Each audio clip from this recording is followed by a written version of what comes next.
Your seats, please.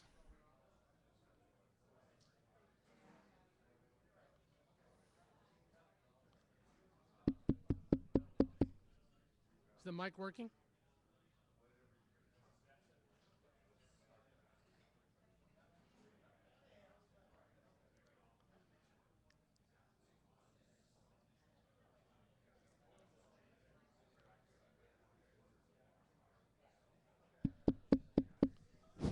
That's a little better.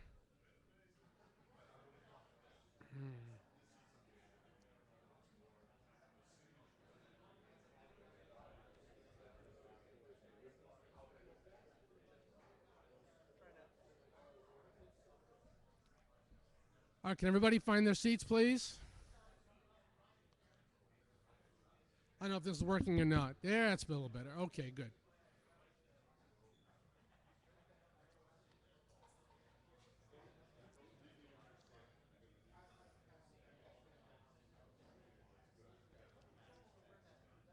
All right, I hate to break up the networking, but we got work to do.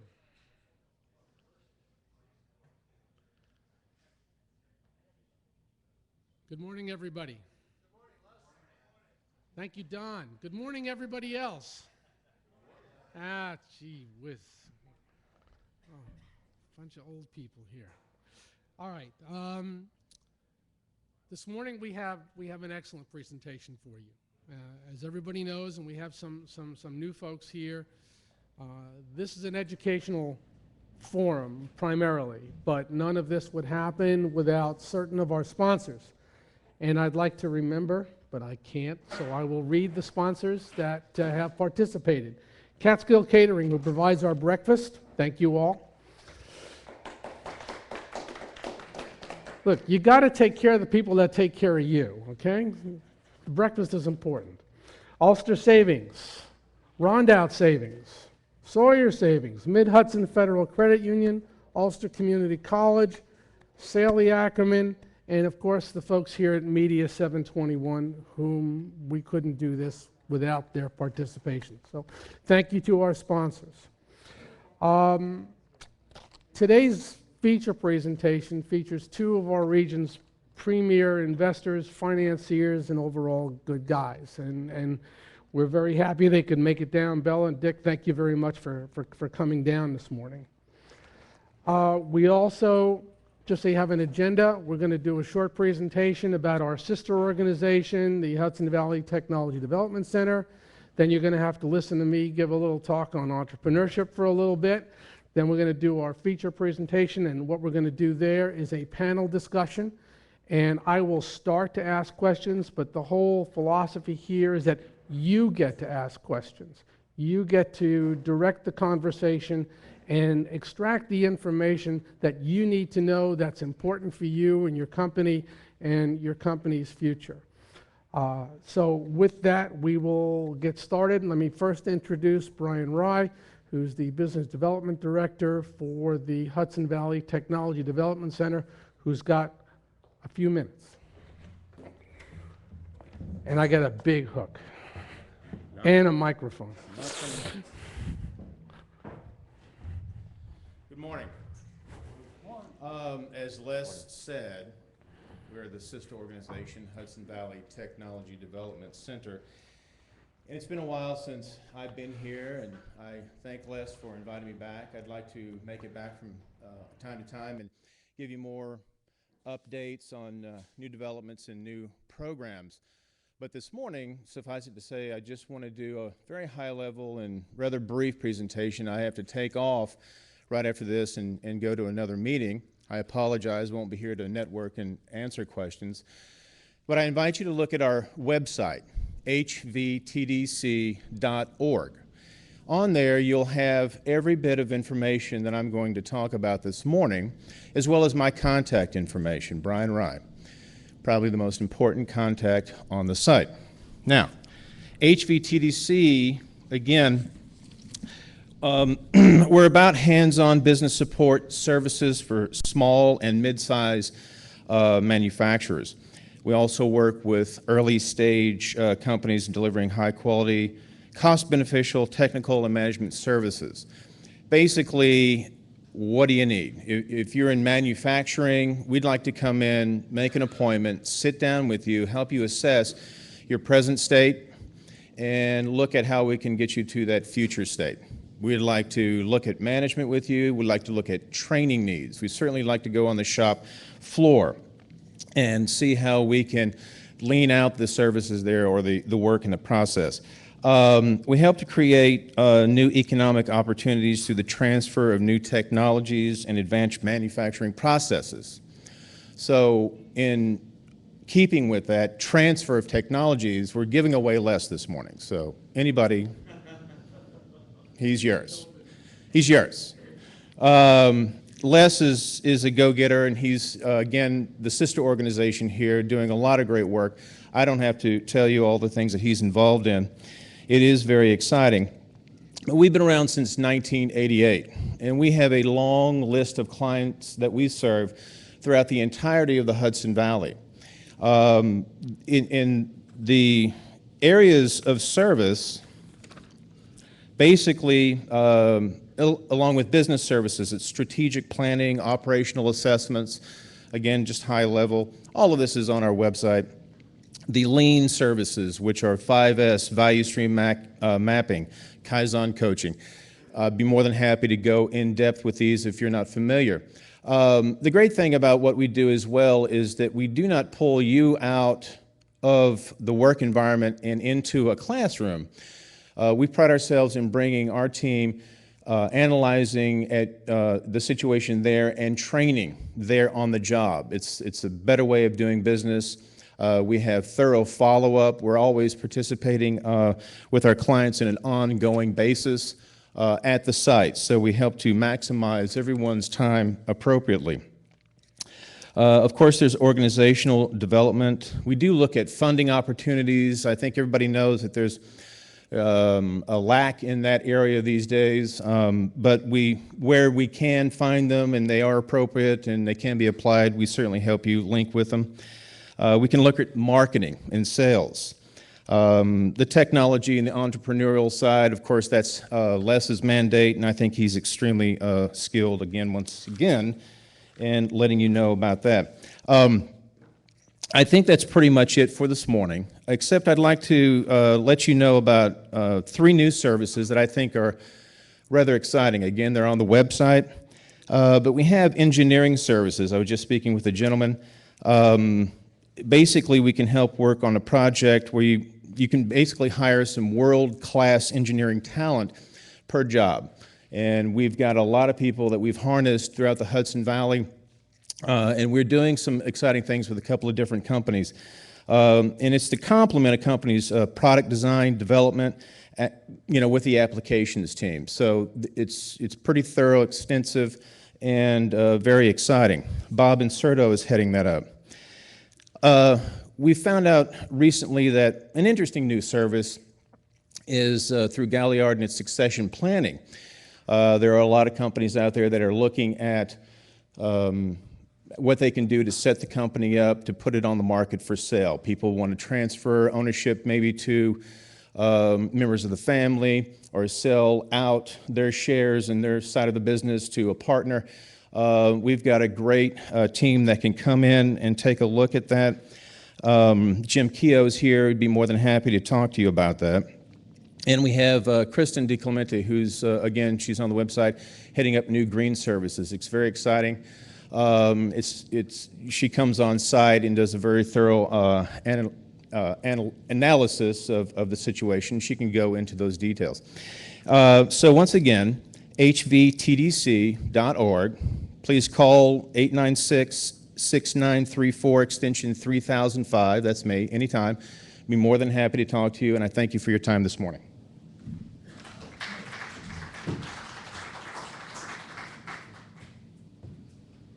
Good. What was the website address?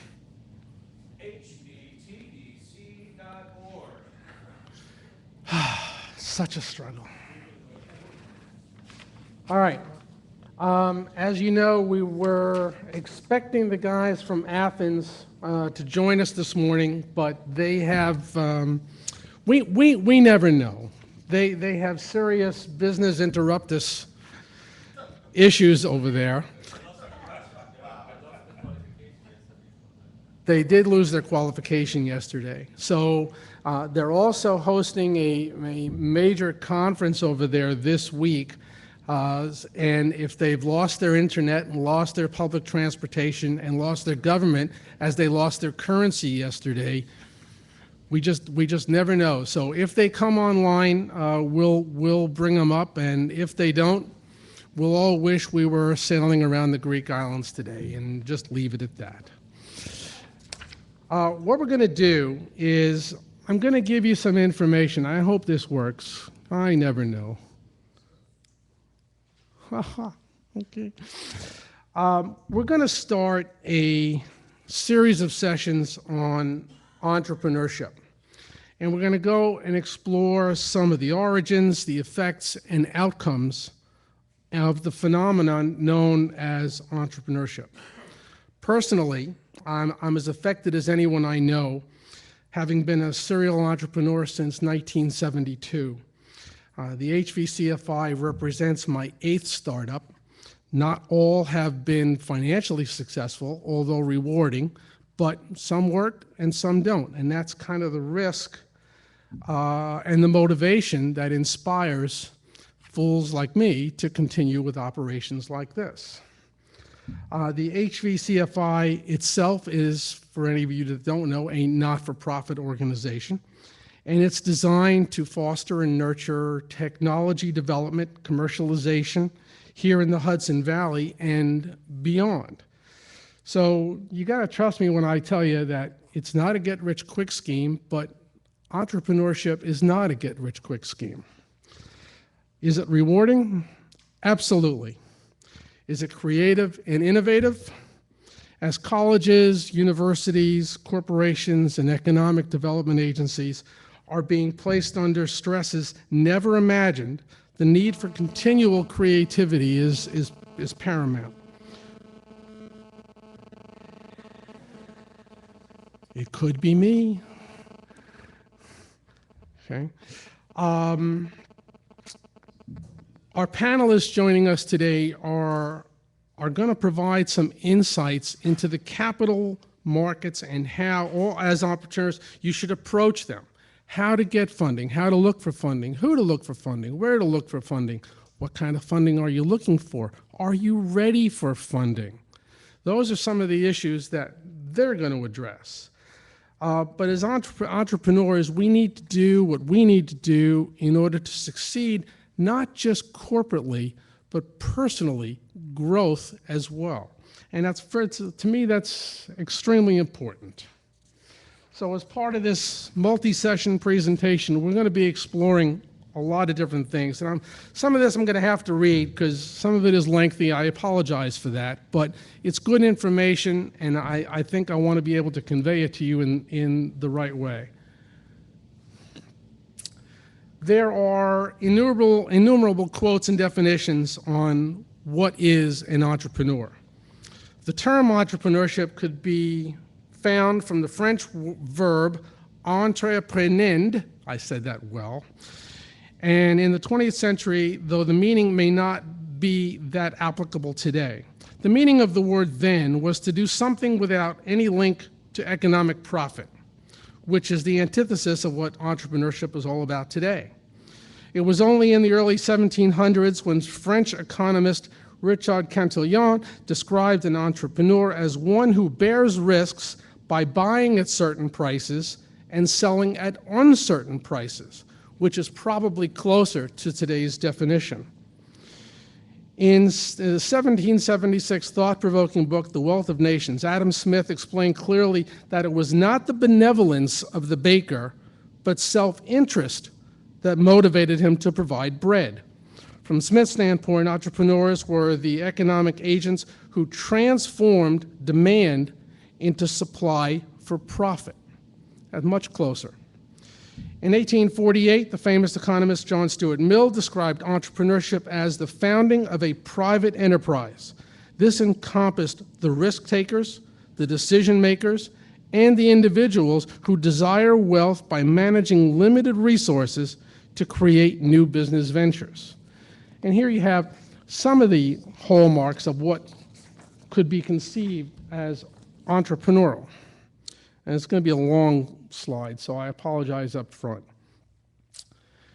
In a series of surveys funded by the Kaufman Center for Entrepreneurship and Leadership, it was found that nearly 7 out of 10 youths aged 14 to 19 were interested in becoming entrepreneurs. Being an entrepreneur is now the choice of the new generation as compared to the preferred career choices of yesteryear, such as being a doctor, lawyer, fighter pilot, or nurse. In a recent visit to Shanghai, an informal survey was carried out amongst Chinese youth by the author. The results of the survey showed that being an entrepreneur, especially in the field of computer and e-commerce, is perceived as cool and is an aspiration for many Chinese youths. Prior to the opening up of modern China, being an entrepreneur was perceived as the outcome of one's inability to find a good government job. Entrepreneurship in the world's two most populous nations, China and India, has, through modern times, been somewhat asleep. But in a new book, which I invite you to read, by Tarun Kahana, published by the Harvard Business School, it's called Billions of Entrepreneurs, How China and India Are Reshaping Their Futures and Yours. He says, both societies have woken up, and the results could reshape business, politics, and societies worldwide. Now, Gerber is the author of another book called The E-Myth Revisited, which, again, I invite all of you to read. It's an invaluable for anyone looking to be or understand entrepreneurs. According to the Kaufman Index of Entrepreneurial Activity, a leading indicator of new business creation in the U.S., the number of new businesses created during the 2007 through 2009 recession increased steadily year to year.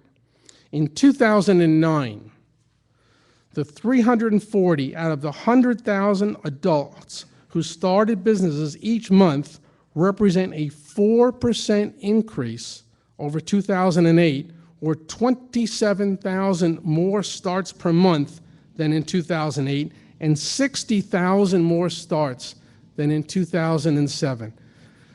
For that kind of a swing, these are dramatic numbers. Who is an entrepreneur? Most of us aren't old enough to remember the Great Depression of the 1920s and 30s, but we've all seen the photos of soup kitchen lines, selling apples on the corner, and all the despair associated with that time. Well, here we are in 2010, and there have been comparisons by many pundits to that period in our country's history. But as most of us don't know, during that period, there were also great fortunes established. Fortunes established in oil, in steel, in mining, in transportation. Now, admittedly, some of these entrepreneurs, the new wealth, were created on account of conflict, namely World Wars I and II. Now, we're not in any way, shape, or form advocating conflict, but the result of those conflicts did bring us some very interesting technologies that we still live by today. We have cybersecurity.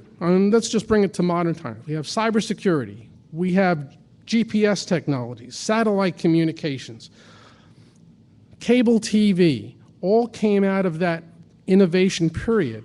And who can forget Tang? Remember Tang? Just pour it in water like the astronauts did, and it dissolved into pure, ugh. Okay.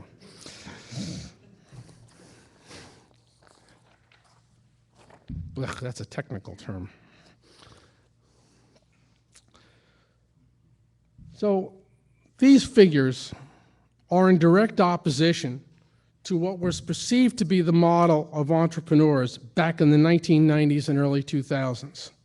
The dot-com boom was manned by 20-somethings and fueled by funding groups looking to capitalize on their youth, inexperience, creativity and ideas to generate an enormous amount of wealth. Well, there were successes. Sure, we can point to Jeff Bezos at Amazon. And why was he a success? Well, books have been sold for years. But were books ever sold on the internet? No. That was a creativity, that was entrepreneurship at its highest. We heard about Google's, Facebook's, Twitter's, Zappos. I was with the CEO of Zappos at a dinner last week, and I gotta tell you, he's a very creative guy, not very inspiring, but he's a creative guy, and his development is selling shoes over the internet, how to fit them, but his emphasis is on customer service. His customer service reps will pick up the phone and stay on the phone with you for hours, if that's your pleasure, and not buy anything. But one day you'll come back and you will buy something. That unto itself is kind of a new paradigm of entrepreneurship service. I'm unfortunately old enough where I can remember service where you'd pull into a gas station and they'd actually clean your windows, knew where your dipstick was, checked the tires for air, and so on and so on. Service in a service economy has kind of taken on different meanings. Service economies now mean that you get a hamburger quickly at a fast food place. Is that entrepreneurship? Is that a new way of doing things? And what have we lost as opposed to service? New generations don't know the service that we used to experience. So is it up to us to reinstate that service like Zappos? I think it is. Tony Hsieh's done an excellent job in restoring service as part of the overall entrepreneurial experience. Business is a contact sport. The entrepreneur is not really interested in doing the work. He's interested in creating the way companies operate. In that regard, the entrepreneur is an inventor. He or she loves to invent, but does not love to manufacture, sell, or distribute what she or he invents. If they don't fail outright, most businesses fail to fully achieve their potential. That's because the person who owns the business doesn't truly know how to build a company that works without him or her, which is the key.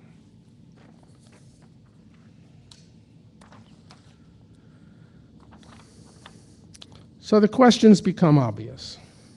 The entrepreneur is a visionary, the creator in each of us. We're born with that quality, and it defines our lives as we respond to what we see, hear, feel, and experience. It's developed, it's nurtured, it's given space to flourish, or it's squelched, thwarted, without air or stimulation, and dies. You know, one definition of entrepreneurship today is due to, in some part, the financial crisis that we're going through now. Who are entrepreneurs? Well, there are new people that are becoming entrepreneurs, some of which might be in this room. People that worked for large companies may have run a division or a department, and they were very good at running that department, and inexplicably and for whatever reason, they don't have that job anymore. So with that knowledge, with that experience, with that enthusiasm and the passion, start their own company. Well, they may have been very good at their function, which in some part qualifies them for doing certain parts of their business. But what they fail to realize is that there's more involved in being an entrepreneur. There are the sales, there are the marketing, there's the accounting. I hate the accounting part. There's the distribution, there's the hiring, there's the firing, and everything else that goes along with running and operating a business, which are things that they don't know how to do. So to recognize what you know, what you don't know, and you don't even know to know what you don't know, is where organizations like Center for Innovation, Technology Development Center come in handy. And we're going to continue this discussion over the next few sessions. In our next installment, we're going to explore the evolution and integrated activities from which your business must survive: innovation, quantification, and orchestration. These are essential components into what happens in operating a business, and to see if you have what it takes, both on the knowledge, the passion to operate a business, and to begin your self-analysis and thinking, what do I need to do? Where do I need to go? Who do I need to call? Should I do this at all? And those are very important questions. So we'll begin to have this over the next several sessions, and we're going to explore not just entrepreneurship, but we're going to get into innovation, and we're going to get into different philosophies on how to be successful at these endeavors. So now what I'd like to do is I would like to introduce our panelists, and I'd like them to come on up. You're going to have to share a microphone. Can you two do that? Uh-oh, he's losing money. Leave it on the floor. Oh, he's losing his buttons. Okay.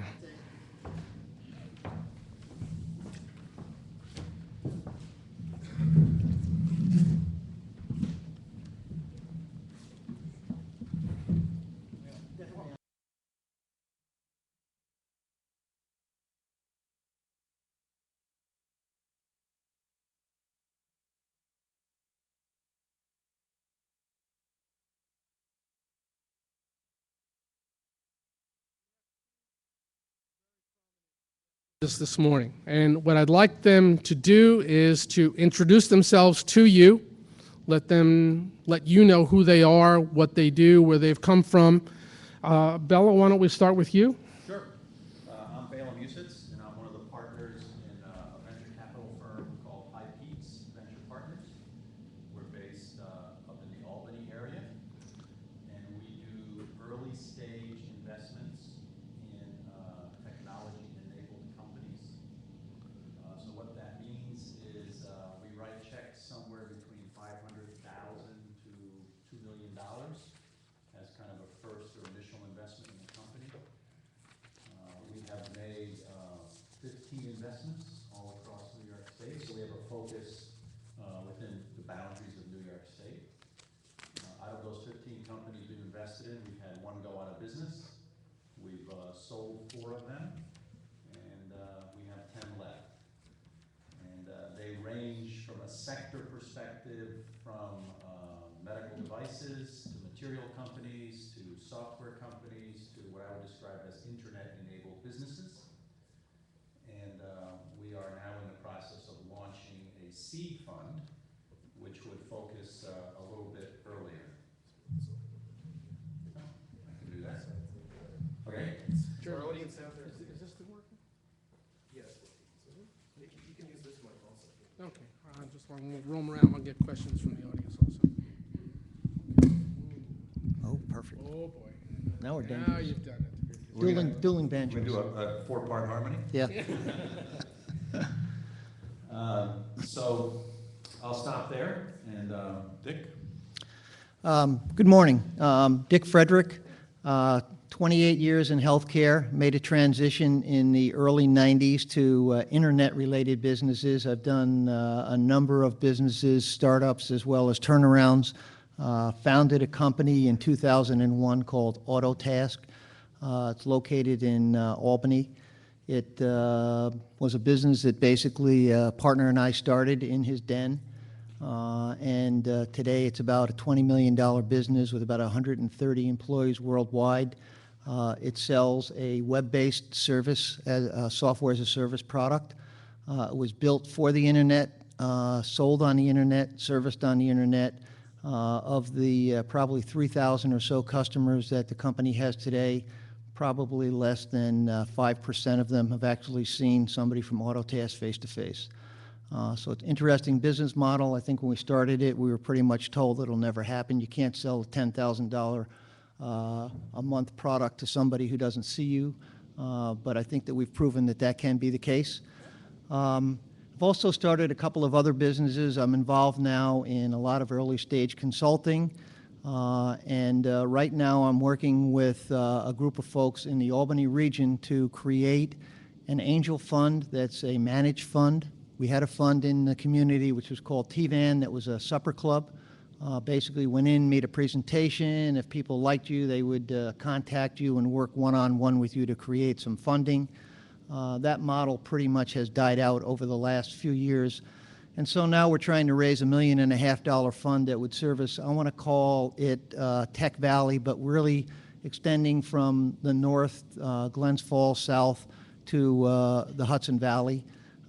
Initially targeting individual investors for $25,000 apiece, hoping that we can bring in about $1.5 million through that channel, and then widening that to include CPA firms, law firms that specialize in IP and early stage companies, hoping that they would invest as well, and eventually bring some banks into the fold so that we have a pretty broad range of services. We'd like ultimately to get to about $3 million in our fund, and we would really be a precursor to what Baylor would be doing in his seed fund. So whatever risk Baylor's talking about, we're multiplying that a few times and really looking for companies that are just past the friends and family stage of their funding and beginning to look at bringing their product out into the street and trying to generate revenue with it. So very early stage companies, pre-revenue for the most part.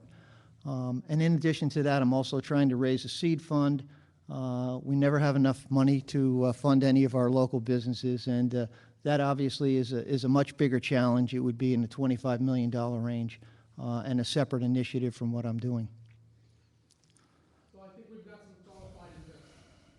People who have been there, done that, understand the mechanisms, understand what to look for. And first questions that come to mind, here in the Hudson Valley, we have a technology accelerator. Have either of you worked with incubators and or accelerators in finding companies? Dick? I have. Unfortunately, in the Albany region right now, I would say that we really don't have a very strong acceleration or incubation ethos. The primary center that we had for a long time was at RPI, and that's in the process of being restructured. Baylor can speak more directly to that since he was involved in that incubator when it was very active and very effective. So more of what's going on right now from my perspective is, I want to call it virtual incubation, where individuals such as myself and others are kind of bringing their talents out to the companies and trying to assist them in accelerating their growth. And it's focusing on management, what are the next steps that you need to be taking at this point in your development, looking at marketing opportunities, who you're selling to, do you understand your market, your customer, your selling strategy, what's your pricing methodology, and eventually funding. And so there's a little activity around that. Les has been involved with a new venture that's happening out of the Nano Center in Albany, and I think that's a good initiative. But we really need to refocus in the region to develop stronger centers of innovation and acceleration for these early stage companies. Baylor? So I think that incubators play a key role in helping kind of lift the overall entrepreneurial environment within a particular region. Incubators as well as economic development agencies, both at the state level or the local level, they all play an important role. And you know, I travel all across the state of New York looking for companies to invest in. And I'll speak a little bit about Rochester, because right now Rochester is, from my perspective, one of the best places to go fishing. And they're online here this morning, just so you know, RIT. I didn't realize RIT was online. So, and one of the reasons that Rochester is a really good place to go fishing is they have a very strong kind of network and infrastructure that if you raise your hand and you say, I'm thinking about starting a business, there's people that can help you. And it's an organized infrastructure. So it's not like you raise your hand and then you got to go to the yellow pages and call 15 people before you figure out who actually the right person to talk to is. So they've kind of pulled all those organizations together. So they have that element, which I think is a very important element. And they have several incubators in Rochester, and they're integrated well with the local county and state and municipal economic development support structure. They also have two very strong universities there, that both of which have entrepreneurial activities and kind of an entrepreneurial environment. And they have a very active angel network of high net worth individuals who are willing to write a $25 or $50 or $100,000 check to Take some help fund the business to get going. So I think from my perspective, that's an example of where they have all of the necessary ingredients in order to help launch and grow entrepreneurial businesses. The one other thing I'll add is, and it was in one of your slides, Les, where they also have a couple big companies, Kodak and Xerox and Bosch and Lomb, that are shedding employees. So people are finding themselves in a position of either I need to move or maybe I'll start a business. And the Kauffman Foundation has done lots of work in trying to understand why people start businesses. And sometimes it's because of the divorce, sometimes it's because of a death of a spouse or something else going on in the family, or you lose your job. But obviously, the paradigm has changed over the last few years. I'm not sure I understand your question.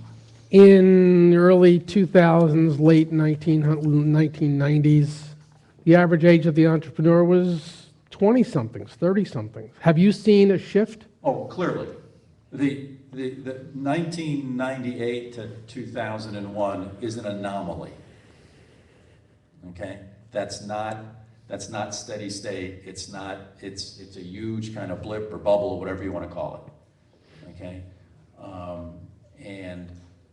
So that anomaly is not what kind of normally happens, either from an investment perspective, from the behavior. You can't judge behavior if you only look at 1998 to 2001. You will, if you were a Martian and landed on the Earth and judged kind of investment criteria and entrepreneurism in that narrow time band, you'd get a totally whacked out picture. So entrepreneurs, but I will say, and you said this in your talk as well, when I got out of grad school in the early 70s, it was much like the example you gave in China. If you as a technical graduate, engineering graduate, couldn't find a job at IBM or General Motors or General Electric or Procter & Gamble, and you started your own business, it was almost looked down upon. It was like, what's wrong? You couldn't get a job with IBM? You're not good enough? Whereas that has shifted.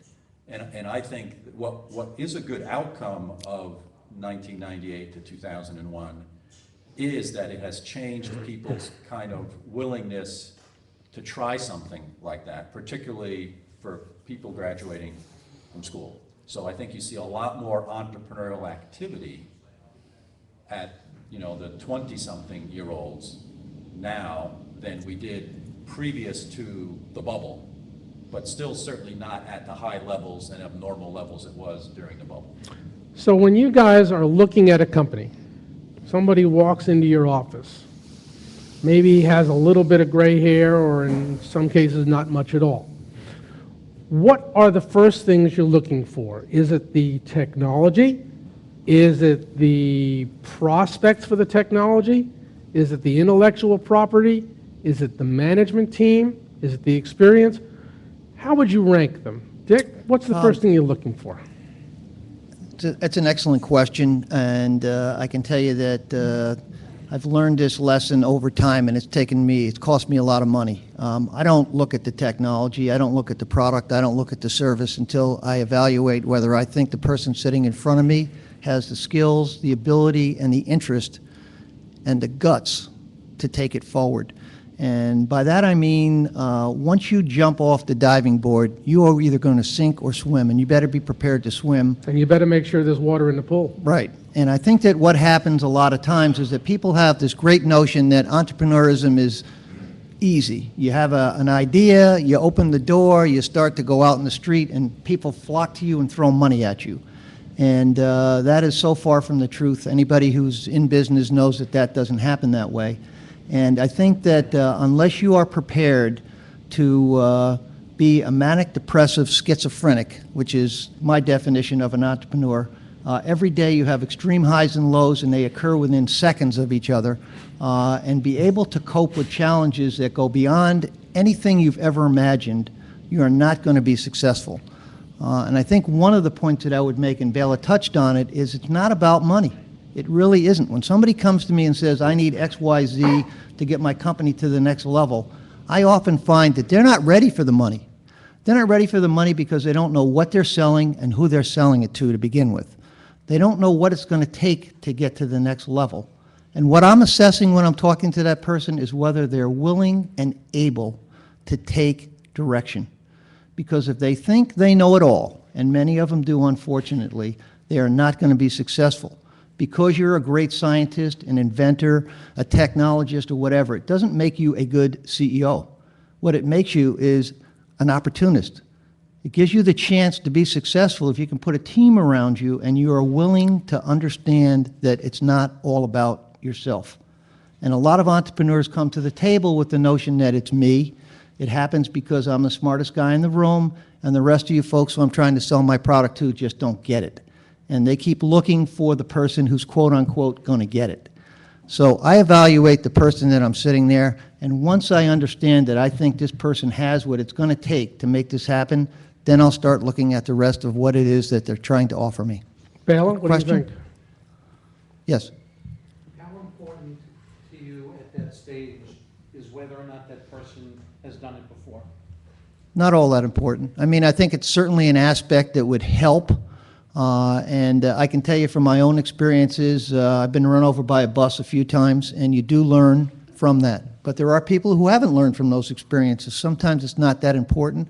It really is more about the person's passion than it is anything else. And I think that they've got to have 100% commitment, 150% commitment to make it work.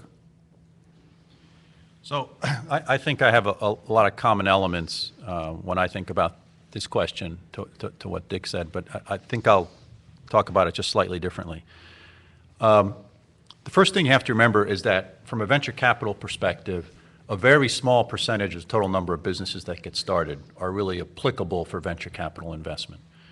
And part of my comments, I hope, will help explain why that is. Unfortunately, venture capital gets a lot of the PR. So people often think, well, I got to go raise venture capital. And that's, So what are the differences between and- angel and venture? So venture capital is all about money, and it's all about me making money.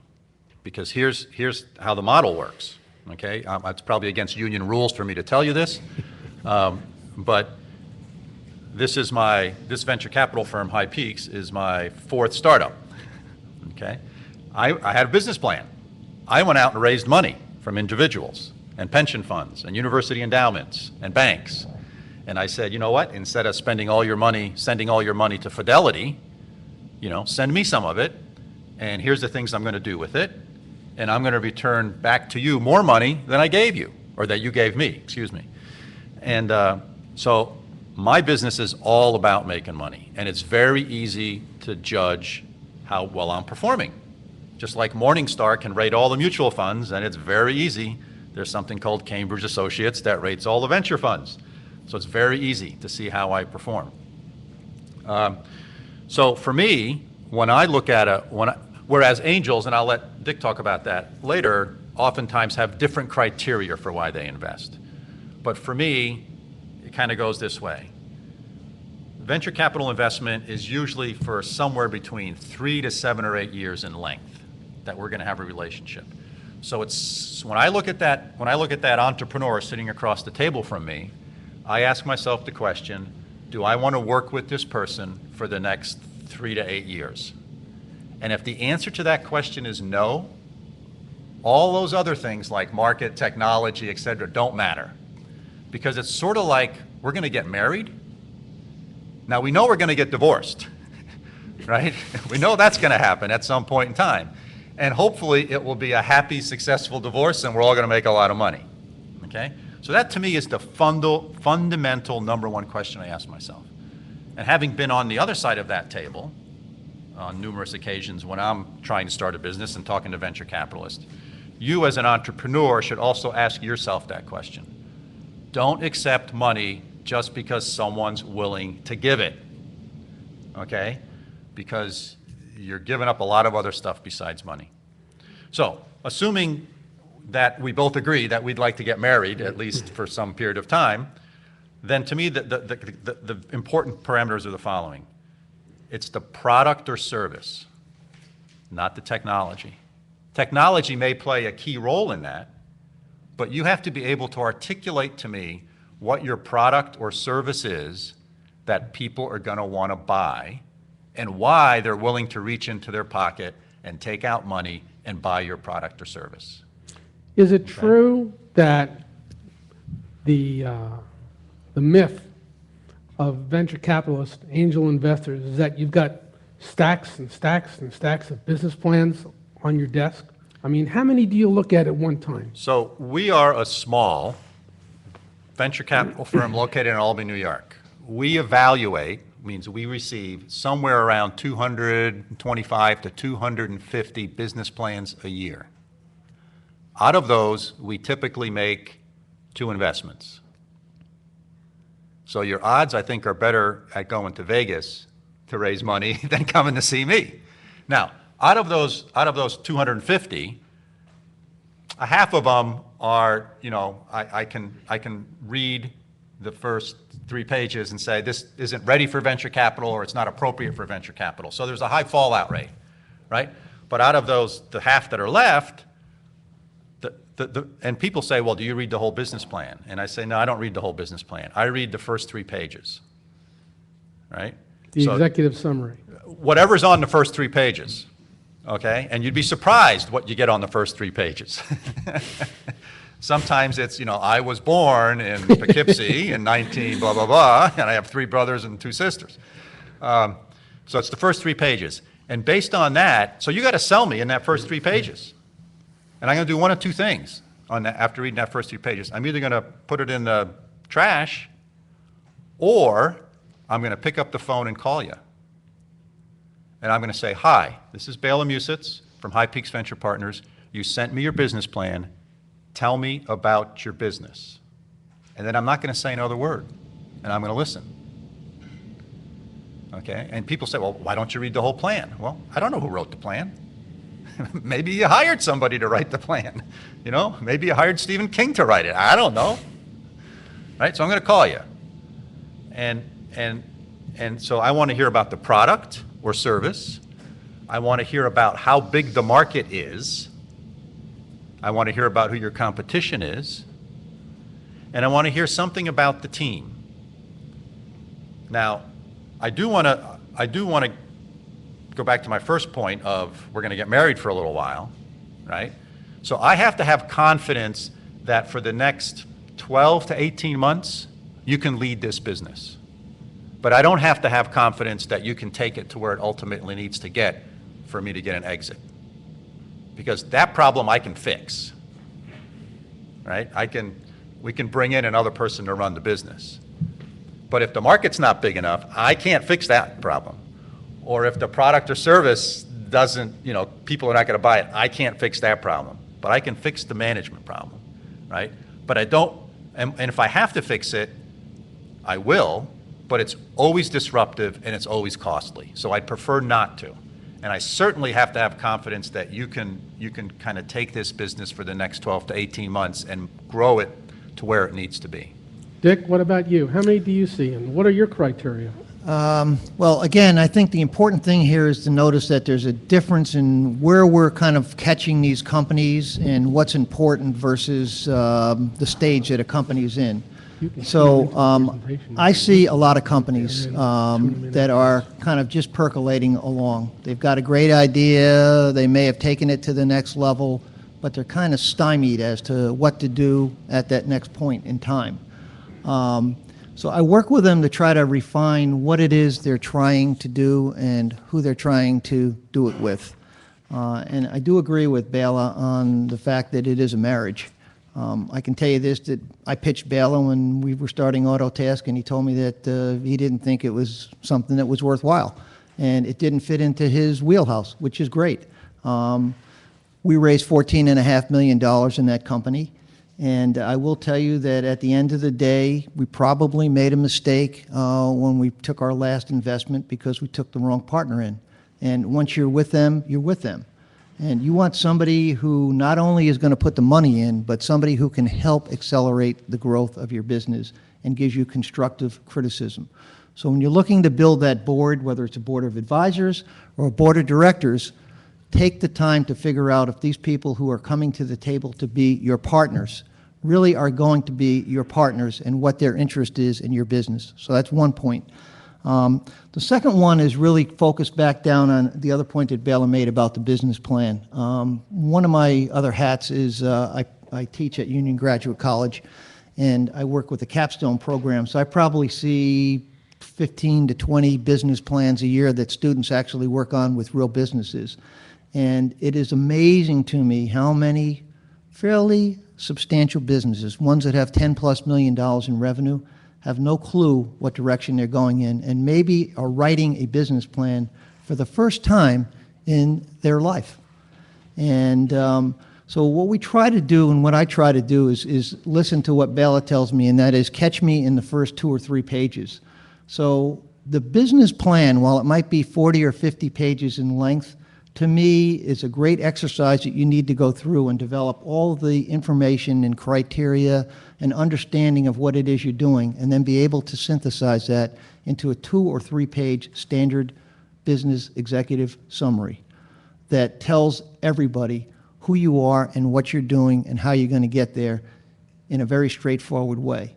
And Bela, through his reading of hundreds of plans, can tell you that it's an exercise that most people fail at because they don't understand what the important points of their business are, and that's almost a defining moment when you're reading that plan. You can look at it and say, this person really doesn't understand what it is they're doing, pass, I want to go to the next company. So the focus for me is really getting that individual to understand what they're doing and how they're doing it, and putting it down in some format that convinces me that they actually know where they want to go with this business. And that's not an easy process. So you would agree that business plans are not measured in pounds, but in the content? No, absolutely. I mean, I think that, you know, in today's world, Bela doesn't have the time, nor does he have the interest, and I don't either, to be honest with you, reading a 40 or 50 page business plan. But I'll tell you what, I want to know that somebody has written one. And I want to know that it's been written by the people who are running the business, not by some consultant that they hired. Great to have somebody write a business plan for you, but if you don't understand your business and your market and your services, you're not going to be successful. You just won't be. So let me just make one other comment. Please. And talk a little bit about the process of raising money from a venture capitalist, right? So I read your first 3 or 4 pages. I liked it. I called you up. We had a good conversation on the phone. Then I'll probably come visit you and maybe meet with you for half a day, kind of kick the tires, meet the other people of the team, kind of get a better feeling for kind of how the whole environment feels and et cetera. And then if that goes well, I'm going to invite you in to meet myself and my partners and say, you know what, you got 45 minutes to stand up in our conference room and tell us about your business. And that 45 minutes, actually the first 5 minutes of that 45 minutes will play a major key role in the decision of whether we invest in that business or not. Okay? And we have what we call a 10-minute rule at High Peaks, where for the first 10 minutes, we will not interrupt you. Okay? And we instilled this rule after we didn't have it and we found out that we needed it because we just went crazy before the person even put the first slide up, right? So we have this 10-minute rule. So you have 10 minutes to go. And after that, who knows what's going to happen? We're going to ask you questions about all sorts of stuff. And here's why. Because I'm not looking for a canned pitch. I'm looking for how you think, how you solve problems, and what kind of your thinking process is, and how you think about the competition, how you think about markets, right? And so that's why we're going to ask you questions. And your ability to respond and deal with that pressure, because it is a pressure situation, clearly, right, is absolute, that's more important than the business plan, okay? It's gobs and gobs more important than the business plan. And I've started 3 venture-backed businesses. The first one I started in the late 70s, I raised $3.5 million from Warburg and Pincus, which was the first venture firm I spoke to. I said, God, this is easy. Made one pitch, raised $3.5 million, right? And two and a half years later, we were out of business. We spent all the money, right? The second company I started, which was later, and was a spin out of IBM Research where I used to work, I talked to 67 venture firms before I raised my second chunk of financing. So I got 66 no's before I got a yes, okay? But I'll tell you that I learned something from every pitch I gave, right? So I always wanted to understand why they didn't like the business and why they didn't want to invest. And then I incorporated, because oh, gee, that clearly I didn't make that very clear in my presentation, right? So I changed it because it's kind of a living, that presentation is kind of a living document, right? And hopefully it kept getting better and better.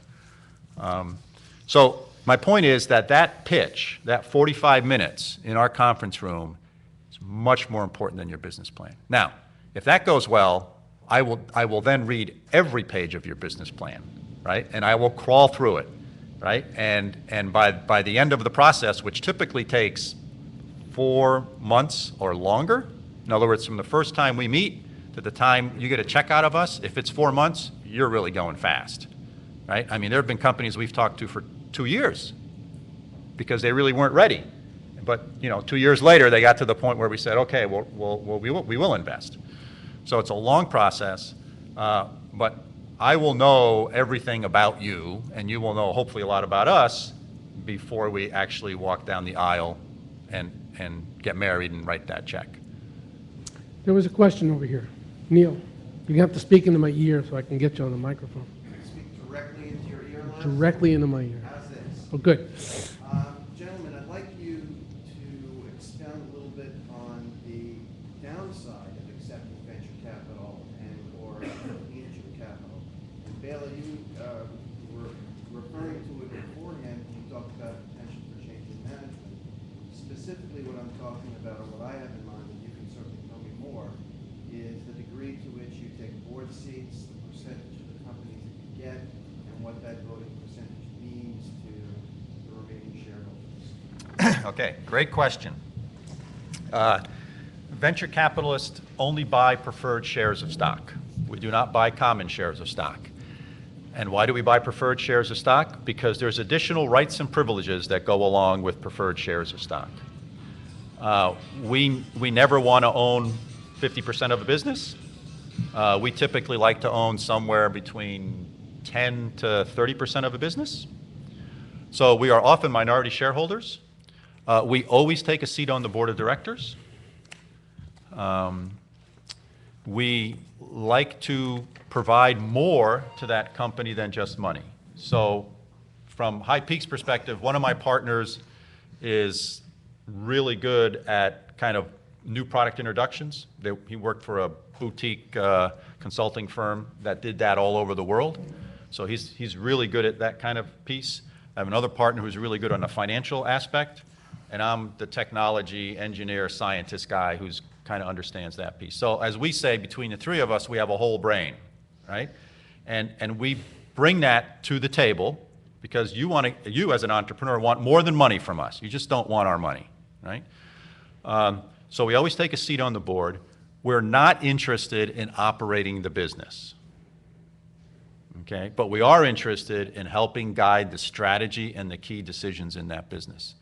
The other thing to remember is if you take money from a venture capitalist, you will have gotten on a set of train tracks that says at some point in the future, 3 to 7 years from now, we're going to sell this business, right? And I'm going to take my blue pieces of paper that says Fred's High Technology Company and convert them into green pieces of paper that's saying God We Trust on top. That's my only goal. Okay, that may sound a little harsh, but that's my only goal. Okay, so that's the set of train tracks you're getting on.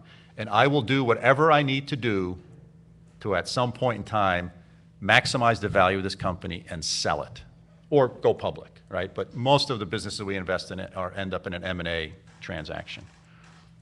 Okay, so in that agreement that we will have, in that preferred shareholders agreement, there will be certain things even though I control less than 20% of the business, there will be certain things that the company cannot do without my permission, such as raise more money, go into debt that's greater than a certain amount, right? It's a short list, right? Most of those decisions we want to leave to the board of directors, and that's the job of the board.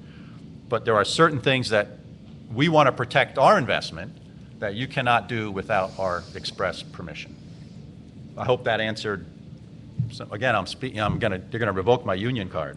So let me add to that, and I'll put my entrepreneur hat on for a moment. And your angel hat. And my angel hat. Angels look at things in a different way, and I'll address that in a minute. But in terms of the entrepreneurial hat, the comment that Bela made about kissing 60 frogs to get to some funding after you get your business going is an experience that we had as well. And we raised $14 million. When we got to $5 million in revenue and we were looking for our next bite of the apple, I honestly thought that we would make a handful of pitches and we would have people say, great, you guys got a product, you got a market, you got a channel, you got revenue. We're all happy about that. 65 pitches later, we had 3 people who were talking to us in earnest after a 6-month activity. So just because you're there doesn't mean that you're going to be successful. You still have to keep working at it very hard to get there.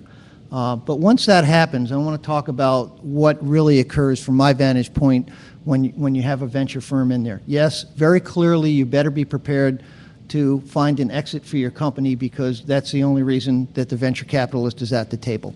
If you don't understand that, you're going to have a tremendous kind of bad relationship. You're going to continue to battle with each other about what you're trying to accomplish. You want to run a very profitable lifestyle business, and the venture capitalists could care less about how much money you make because it's not about how much money you make, it's about how much money they make.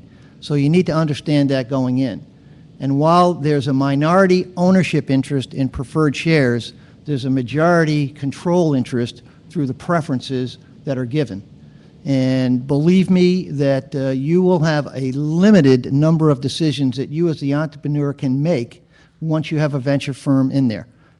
$50,000 limit on how much you can spend on any single application, hiring and firing of senior executives, and on and on and on. Many things get thrown into the term sheet, and you then begin negotiating about what this relationship is going to look like. And it's kind of like a prenup. At the end of the day, you're negotiating for the terms that you both feel that you can live with in order to go forward. And it's almost, to some extent, an adversarial relationship that gets started at the beginning. And you need to be careful, and I know Bella is very, very aware of this, that relationship has to be handled so that both parties don't feel like they got beat up. There was a win-win on both sides, but you have to understand going in there that it's not going to be a fun exercise. Once you're out of it, then I think you need to concentrate on how do we make this work in the most effective way that we can. In terms of the angel side of the investment, I want to use this word in a careful way. It's not as predatory. The goal of the angel investor is really economic development and job creation. And we're about putting more opportunities on the street than we are trying to look at our return on investment. People are interested in return on an investment, but it's done in a way that you're taking the best opportunities for growing businesses in your community and creating jobs and ultimately building those into bigger businesses. And so there's a little different motivation. I'm not saying that we're not cautious. I'm not saying that we're not going to go through a number of exercises similar to the one that Bella described. But at the end of the day, we're looking to get that business teed up to a position that either a venture firm can come in and help grow that business, or there's other funding sources that are available that will help that company get to that next level and actually go forward. But I will say this, and the point that Bella made is very important. Understanding that you have a large enough market to sustain your business is an absolute necessity. And I can tell you, I looked at a very interesting business proposal the other day that when I started doing the math on it, I said, I'm not sure that they can actually get any place with this business, even though I thought it's a green technology, has a perfectly fantastic idea that's laboratory proven. Okay, but I don't think that the supply product, it happens to be a green product where they're going to utilize some plastic containers and plastic products to turn it into a different product. I don't think there's enough source in the United States to actually make that business sustainable at any level. So people have invested $7 million in this company and are not in a position of being able to actualize on that investment. And so you need to look beyond, you know, the idea to determine whether in fact there's enough kind of running room to take that company to some realistic expectation in terms of the business. I recall from my own experiences several years ago that everyone talked about the hockey stick. You gotta have the hockey stick in there in terms of your business plan to present, to get credibility, to have something called market dominance, or investors that are not going to be interested if you can't dominate the market segment that you're looking to get into. How important is market dominance, and does the hockey stick theory still apply? Let me just give you an idea. We've had some companies that have brought us business plans where their first year they're going to do $100,000 in business, but by year 3, they're going to be doing $40 million. What's believable? What's not? So the hockey stick I find is usually, you know, the blade of the hockey stick is the horizontal part, and then the handle is sort of the part that's more vertical. Usually the hockey stick that I see is it's configured the other way. The handle is the horizontal piece, and the blade is the part that's angled up at some angle. So that's a more realistic hockey stick. A couple of comments. The financial projections, here's how I look at financial projections. I know that that's not what's going to happen. And you know that's not what's going to happen. The most important thing with financial projections is that they be believable. That's it. But what constitutes believable? Well, I'll get to that, right? Market dominance is not important from my perspective. Okay, from my perspective, what's important is, remember, I want to sell this company in 3 to 7 years. So what I want to look around is I'm going to look around in the sector, the industry sector you're in. And let's say it's medical devices. Let's say it's implantables for orthopedics. I'm going to look around at the M&A activity that's happened in that specific sector over the last 5 years. And I'm going to look at those transactions. How much companies paid? What multiples did they pay on? Right? How big did the company that was acquired need to get before they were purchased? Right? And those are kind of the financial parameters at a high level that I'm going to sort of apply to your business. And if I look around and I see that, you know, J&J and DePuy and Zimmer were only buying companies that had at least 150 million in sales, and I'm going to look at your business and I don't see how it's going to get to 150 million, I can only see my way through to 50, right? It doesn't make a sense for me to invest.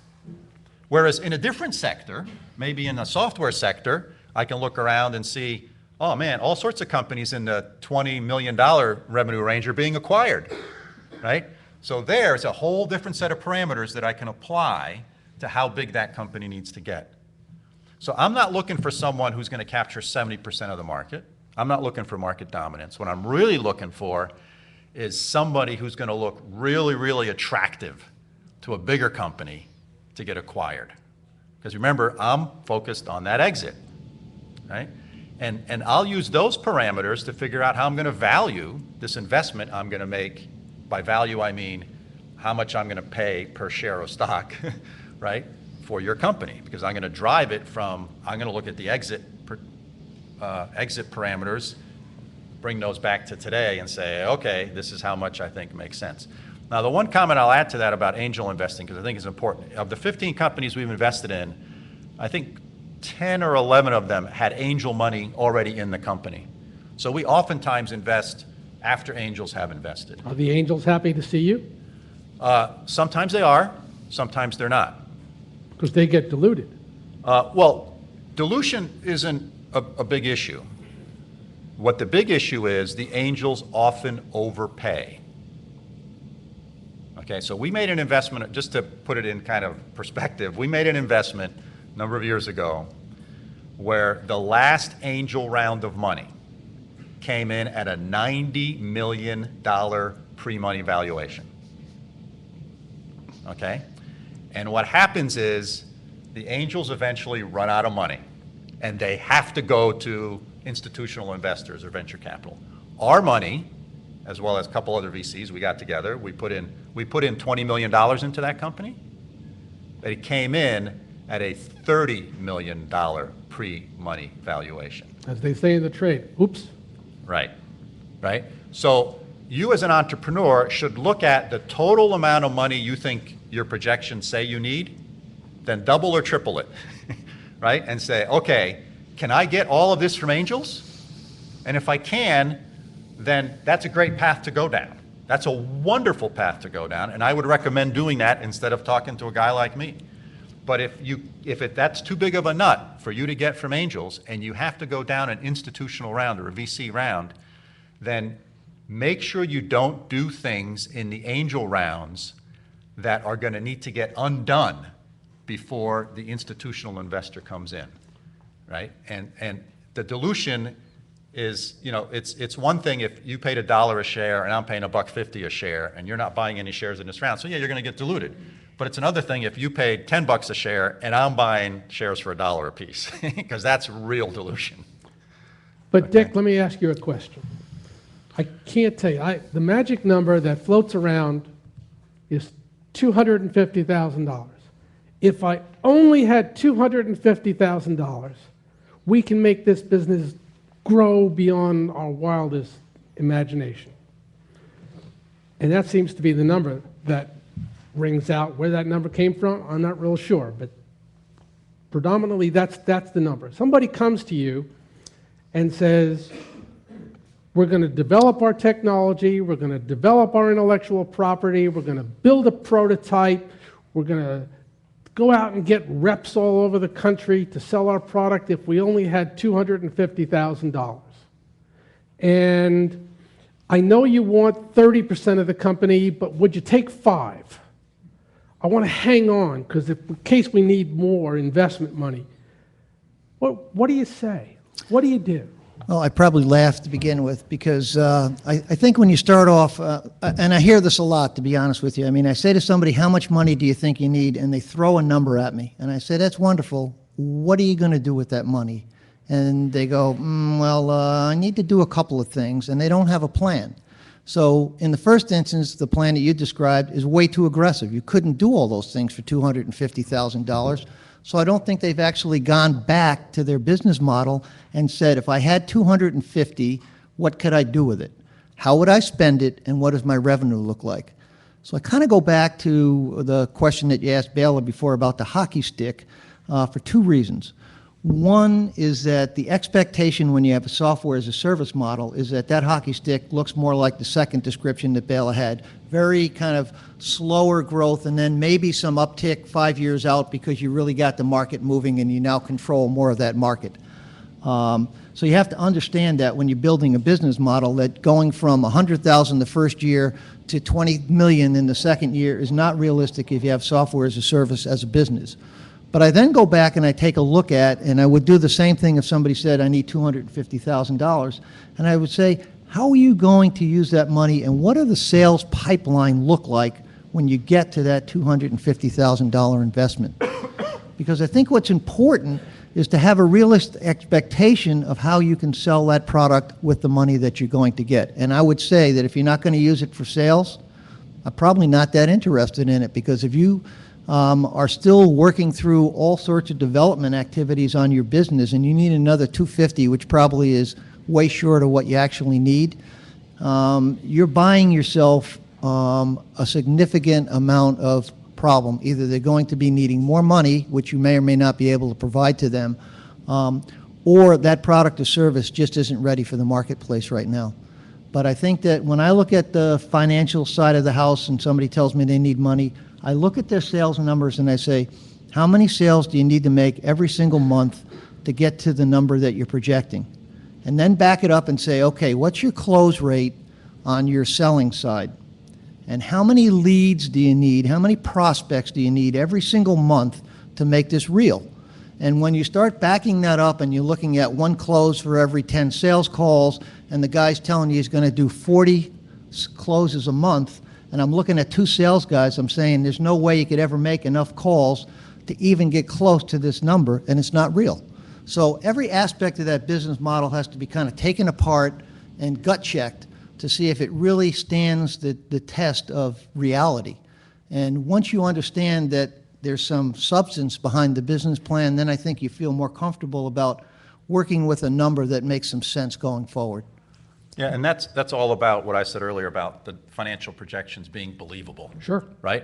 And Dick kind of gave a great example. It's oftentimes on the sales side that the numbers just fall apart, because you do kind of a deep dive about, you know, the pipeline, number of salespeople you need, and all that kind of stuff.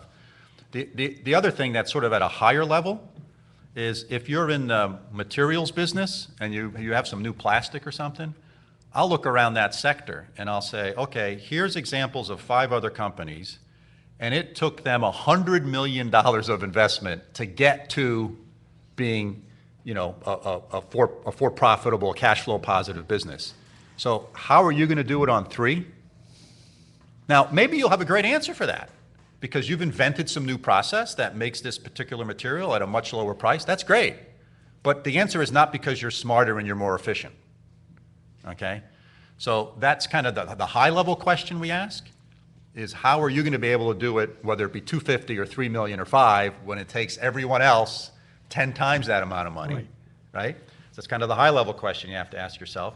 And then we also do the deep dive that kind of Dick talked about of, okay, looking into the, you know, every aspect of your business, from product development to sales to marketing to et cetera, you know, because we find that typically the revenue side is overly optimistic, and the cost side is also off by a factor of 2 or 3 or 4, and you're just way too low on how much capital it really takes for you to build your business. And we have a question here. Yeah, Dick, I want to go back to something you said about economic development. And when you look at some of the government-backed economic development initiatives, it's all about jobs. But we're now living in a virtual world. The business plan may well be a team that's distributed. The jobs may not be concentrated in one particular economic region. Is that less interesting to you because that job creation may not all be local? No, I mean, it's not really something that I'm focused on that much. I think the economic development money, and I know we have some folks here in the room that are in economic development, but what I found is that most of the funding that is there is very much silo money. For some reason, when the legislation was written, it's basically can't spend the money outside of your county. It can't be used in certain ways. And what I'm finding is we do live in a more global world, certainly a regional application, so that some of the funding that was there in the past actually can't be utilized to grow these businesses because you can't put it into the business model. So some of it's coming now out of federal stimulus dollars and some other things. So I think that that's kind of an interesting scenario. But the economic development aspect of it is, if it's good for the community, it's going to be good generally in the region. And I kind of look at that as kind of a process. I want to go back and just touch on one thing. I had some comments, discussion earlier, and we've touched upon it a little bit here.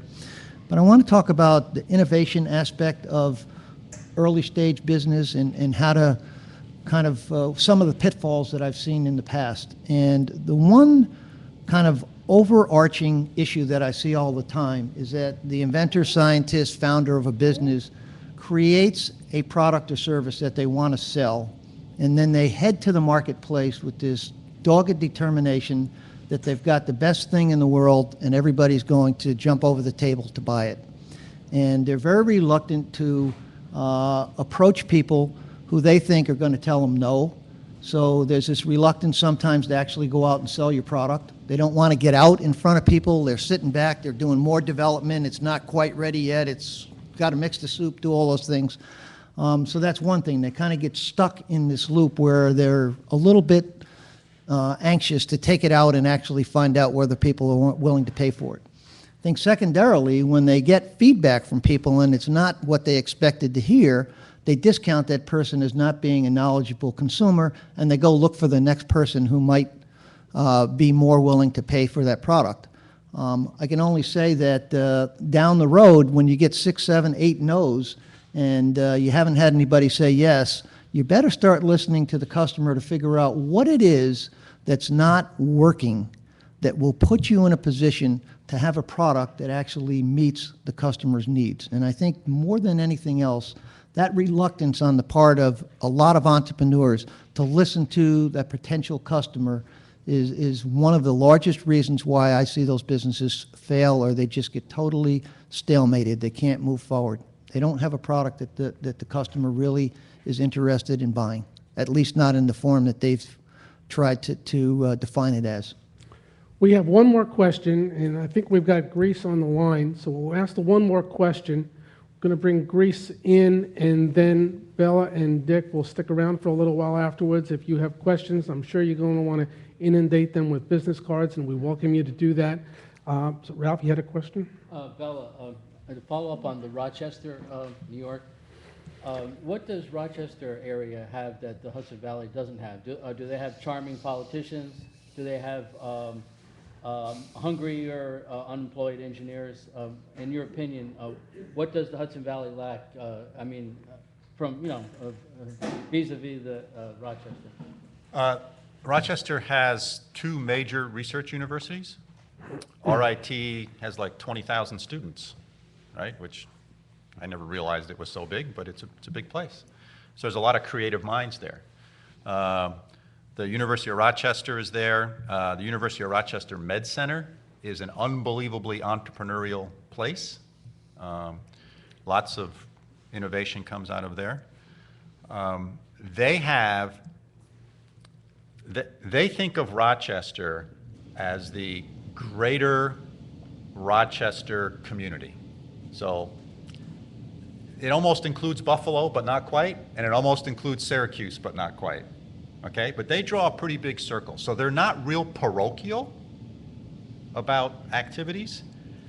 And I find that sometimes other parts of the state or other communities are very parochial.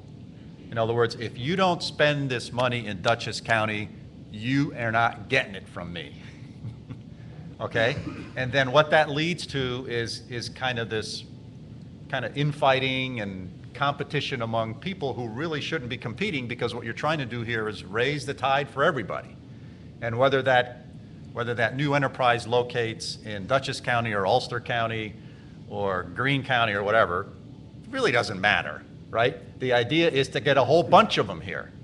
And I think that's one of the things that Rochester has done very well. They've kind of removed those kind of territorial boundaries, and they have a great advantage of these 2 major kind of research universities, that's all kind of located there. And that, as the Hudson Valley does, they have a fair number of people who used to work for, Fortune 500 companies that are sort of looking for jobs.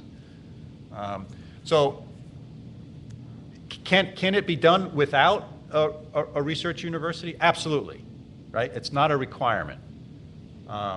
And I think it's kind of trying to figure out how to get people to work together on these things. And just because I'm from one side of the river or the other side of the river or live 50 miles north, it shouldn't matter. Right? Howard, one last question, real quick. Quickly on Rochester, coming from the telecommunications industry, there was a telephone company, Rochester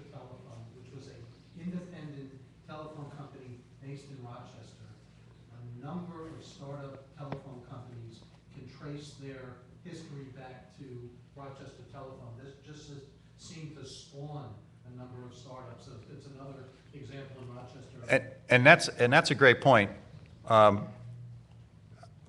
When you have a success, you have any big success, you can look at that company and the number of other companies that spawn from it. Whether you're talking about tracing IBM back to its roots, or up in the Albany area, people always bring up MapInfo.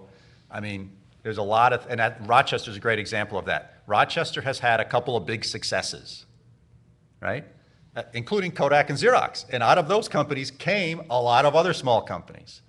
And so it's important to figure out how to get that one big tent pole, as I call it, in the tent, because you're going to start popping up all these other smaller tent poles.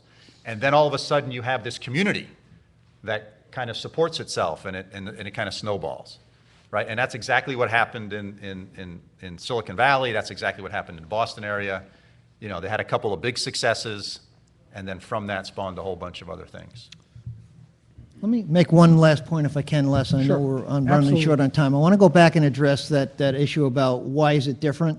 And I think Bela hit the nail on the head. For one thing, we're very parochial in terms of how we do things. In the Albany region, we have 11 chambers of commerce. We have 23 economic development organizations. We have a whole host of other things that are going on, and everybody wants their program, their activity, their function to be the one that people recognize as being the best for whatever reason. And there's very little sharing that goes on. And an example I can tell you is I spent a lot of time on the West Coast when I was building Autotask. And if I were to start a business in California tomorrow, I would call Bela up and I'd say, Bela, I'm thinking of starting a company. And Bela would have had an exit along the way, and he would have said, great, how much money are you looking for? Write me a check, and then say, what product are you selling? I'll buy it from you with the company that I currently have and help you grow your business.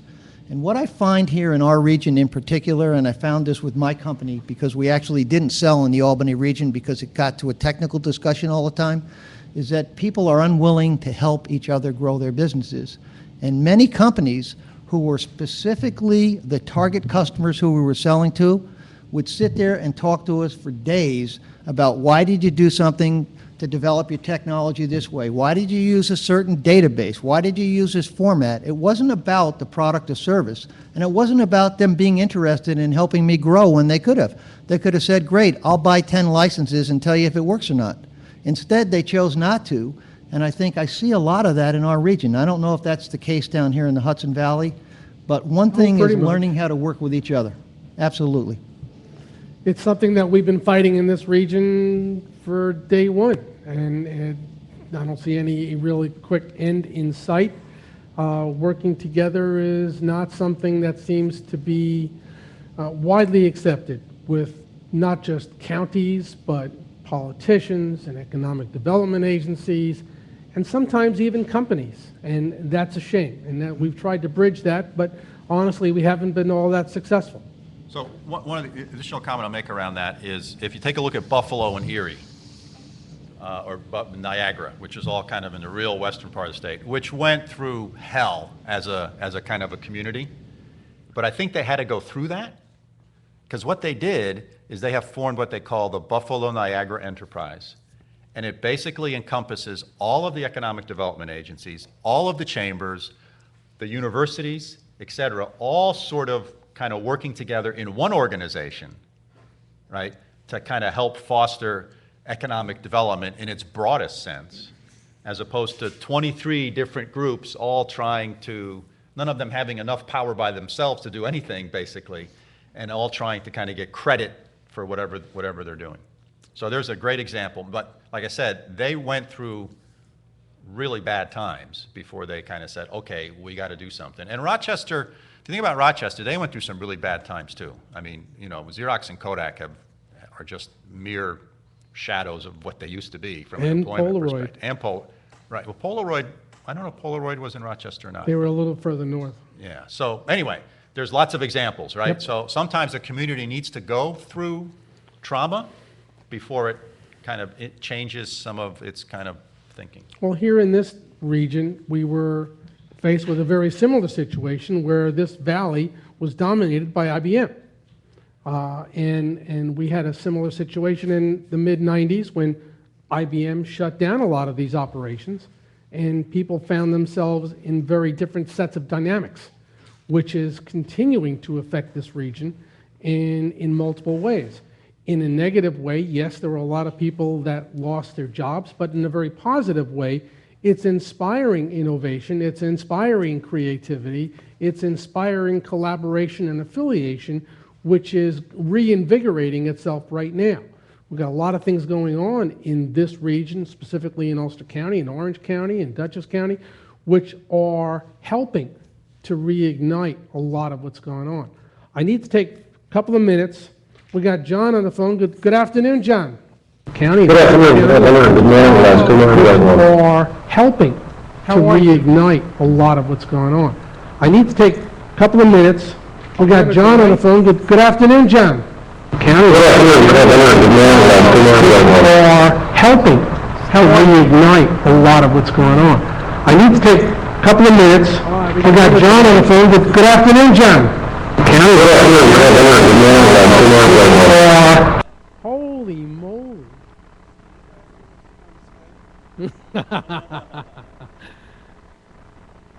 John, hang in there for 1 minute. We'll get this worked out.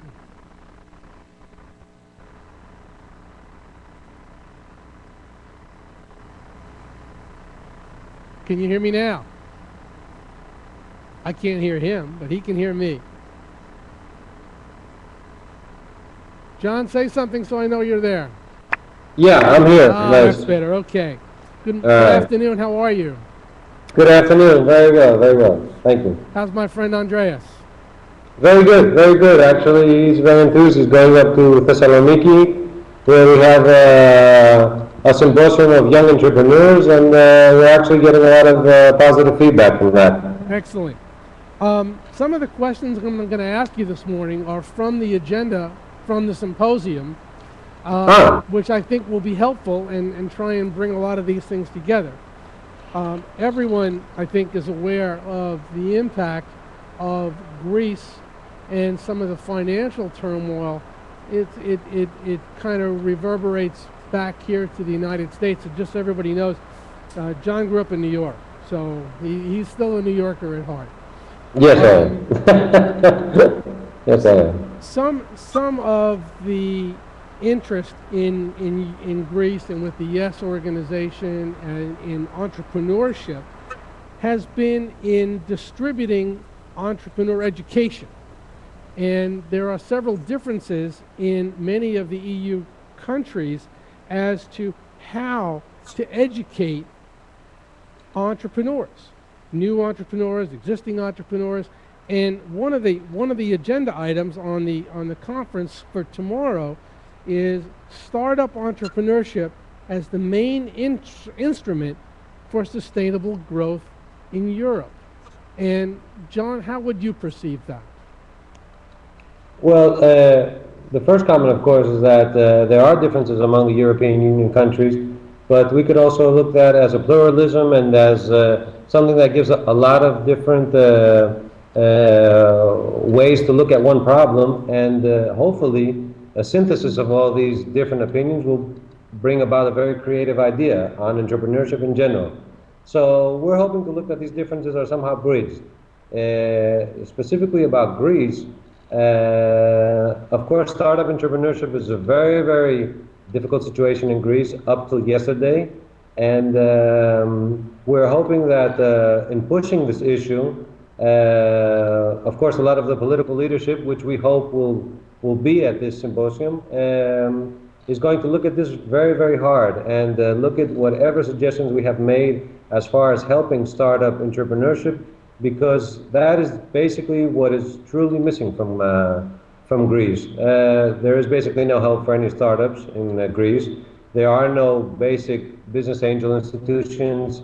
Venture capitals are backed by banks, very, very conservative investors, looking only for medium-level companies, trying to get them to higher-level companies and sell them off to make a profit. So startup entrepreneurship, it's basically the fire that's going to ignite entrepreneurship in Greece. And we're trying to make this a very big issue with the government and with private investors in order for this to start getting the publicity and draw the people, the skills, and the money that is needed to give it a chance. Teaching entrepreneurship, teaching business planning, teaching about capital formation, as becoming part of the college university curriculum. Is that something that you're looking to achieve? Well, as a matter of fact, some steps have been made. If we go back to 1990, when I was studying at the American College of Greece here in Athens, it was actually the only business school. Now, of course, a lot of the public universities are business schools, and they teach that. So I don't know if we can, and of course, there are a lot of private colleges that do that, of course, as well, business schools. And basically, that's where most of the multinationals get their executives from. It's from these schools. The point is that education needs to be more focused on entrepreneurship, and people not looking to hone their business skills in order to become executives, either mid-level or high-level, but to become entrepreneurs. So that's basically what we're trying to get them done. But most of the skills of here are taught. It's just that people are scared because they notice the absence of support from the government in becoming entrepreneurships. It's not so much the basic skills. Of course, following the discussion that I saw before with the investors, a lot of the problems that they find, of course, are in Greece. Business plans, the quality, unreal forecasts. But basic skills Greek entrepreneurs have. It's basically pushing the issue not so far as the education, but institutionalizing certain aspects of the seed capital, funding, guidance, mentoring, all those things that are needed to get a startup capital and a startup entrepreneurship going. As part of the agenda, I noticed something on the agenda that is a little different here, and that was as part of the investor community were something called business brokers. What's Yes. a business broker and what's their involvement? Well, thinking about what that could be, it's basically middlemen that bring together venture capitals and business angels, investors from all over the European area with startup companies or basically companies looking for funding in the areas of interest of these business angels. So it's basically middlemen creating either internet sites where investors can see business companies and view their business plans and investment plans, or actual middlemen creating events like startup days that we have here in Greece, where startup companies can actually present their business plans to investors. So I basically think that's what the business brokers are. So it becomes a matchmaking. Well, yeah, because things are very difficult in this situation in matchmaking. If we come down to the skills of entrepreneurs in Greece, okay, one of the skills is how to get funding. A problem that I've realized is everywhere. Listening to also to the investors that you had on before. So actually, they don't know where to find funding, and of course, VCs, which in Greece at the moment, since we have no business angels at all, community, backed by banks, are very difficult in getting out on the street and finding this inventor, this entrepreneur, especially at a young age. Very, very risky for them. They're not interested in that. So here comes a community of business brokers, let's say, who try to bring these people together, and due to this economic situation, that has to happen. We need to get people investing seed capital and startup entrepreneurs in order to get entrepreneurship moving in Greece, because that is the only way that we are going to get out of this economic situation. The entrepreneur in me, and I can see Dick up here scratching his head, says, no angels in Greece. That could be an opportunity. Is Yes, it an there are none. opportunity? Excuse me, could you repeat your question? Is there an opportunity for angel investment, early stage investment in Greece and perhaps other European countries as well? I believe so. Of course, in other countries, in Germany, England, France, startup and business angels, they exist. and doing very well, and we are in contact with most of them, trying to get them intrigued and interested in the Greek market. Of course, where there is no competition, there's a chance. Basic entrepreneurship. I mean, that's just it. In Greece, there are no business angel investors. Nothing organized, nothing with the know-how of the business angels in any other developed country. I wouldn't even go forward to saying in the United States, where I'm sure that they have gone through many, many years of making mistake, correcting. But in Greece, no, we have nothing like that. We may have one or two private people or private investors that might know somebody, but nothing in an institutionalized manner where somebody could go up to them and meet them and talk to them and get a judgment about their business idea. I mean, just a plain judgment. Let's not even talk about funding. Just, what do you think about this idea as an investor? Give me some know-how. So no, they don't exist in Greece. This is something that we have been screaming about to ignite in Greece, to get this investor community, because basically they are the only community and the only investors that are actually going to look at high-risk investments, which is seed capital and startup entrepreneurs. Now, just for the sake of the audience, the director, Andreas Stopanias, and John and I, we have been talking about for some time about extending our Hudson Valley Center for Innovation acceleration methodology to the YES community in Athens. And Yes. one of the reasons that Dick and Bella are here is that we're going to be continuing those discussions and helping to foster not only investment in early stage enterprises in Greece and throughout Europe, but helping to find mechanisms for the good companies, for the ones that are viable, to help move and export those technologies here, help them get situated and be commercially viable, sustainable enterprises here in the United States, as well as their home environments as well. So those are just some of the initiatives, and Andreas is coming over here in July, where hopefully we can conclude some of those and come to some definition and put a stake in the ground and say, this is what we're doing and this is how we're going to do it. So, John, thank you very much for your time this afternoon. I appreciate it, and we will speak with you shortly. Okay, thank you, Les. Thank you very much. Good day to everyone. Thank you. Well, that concludes our presentation. Dick and Bela are going to hang out this morning if you'd like. Thank you, everybody, for coming. I hope this was productive for you and you learned something. Our next breakfast is going to be July 21st. It's also a Wednesday, 8 o'clock. We're going to take August off and then resume again in September. So thank you all for coming. Thank you so much to our panelists. This was great. You guys did a great job. And I appreciate everybody coming this morning. Have a productive day.